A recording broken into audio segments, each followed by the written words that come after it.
Hello everyone, I'm Ivy. Today I'll be providing an insight into how I will be teaching the grammar topic complex prepositions to the intermediate level students in my class.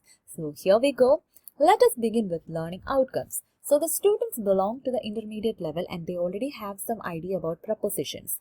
So I'll be focusing more on complex prepositions and how they can differentiate complex prepositions with the simple prepositions which they have learned previously. And I also focus on creating paragraphs by incorporating a set of complex prepositions which they are going to learn in the class. A short description of the lesson. I will always begin my class with a warm-up activity, and I also make sure to select an activity that is related to the topic. So here the topic is prepositions. So the activity is, I'll be giving a set of instructions and the students have to draw pictures based on the instructions given. So for example, I will ask them to imagine you are in a room. There is a table in the room. So they have to draw the picture of a table. And the next instructions will be, the following instructions will be, there is a book on the table, there is a laptop beside the table, there is a clock above the table, and there is a cat under the table. So as they draw the picture, they are knowingly or unknowingly being introduced to the topic prepositions. After that, I will check their previous knowledge on the topic by asking simple questions such as, what do you mean by prepositions? What are the different kinds of prepositions? And after that, I will introduce the topic complex prepositions by giving a detailed explanation of the topic. And I will also provide examples that they can relate with their daily life. They will be able to connect it and it will retain in their memory for a long time. And I will also help them to understand the correct use of complex prepositions in their conversation and writing.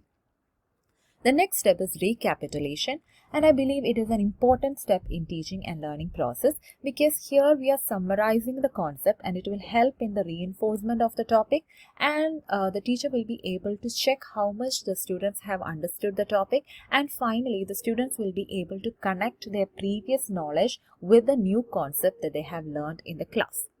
And the next step is worksheet. I will provide them a set of questions such as fill in the blanks using appropriate complex prepositions, and they will be given time to discuss the answers in pair, and then the answers will be delivered or discussed in the class.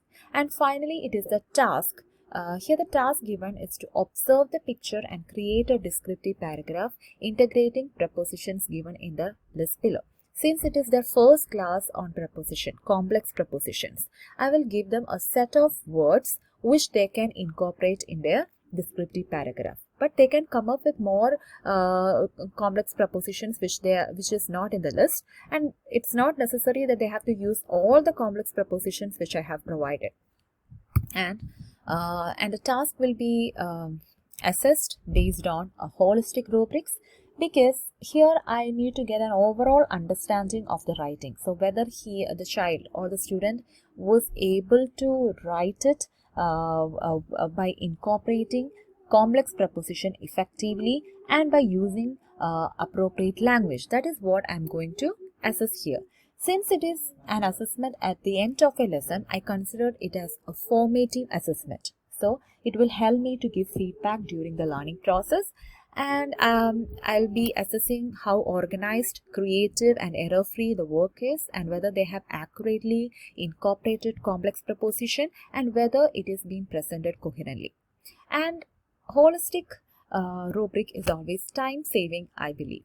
And that is the end of the session. I hope I was able to give a clear insight into my way of teaching and assessment. Thank you for listening. Have a great day.